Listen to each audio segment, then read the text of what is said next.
على الراديو، راديو دوغما 3.10. باسم الآب والابن والروح القدس الإله الواحد أمين. أعزائي وأحبائي مستمعي راديو دوغما، أهلا بكم. مرات ابني وجوز بنتي، حاجة لطيفة قريتها وعجبتني، حبيت أعلق عليها. واحدة ست كاتبة كده: مرات ابني مفترية وتعب الواد ابني، بتخليه يساعدها في شغل البيت ويربي معاها العيال، ده حتى الزبالة بتخليه ياخدها بنفسه وهو نازل.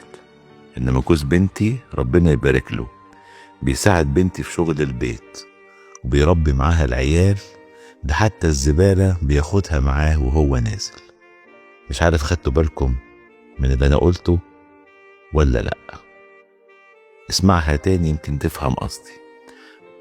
الشخصنة ولا موضوعية في أبهى صورها. في ناس كده مش مهم عندها ما هو الحدث، المهم من هو الذي في الحدث. على رأي المثل: حبيبك يبلع لك الزلط وعدوك يتمنى لك الغلط.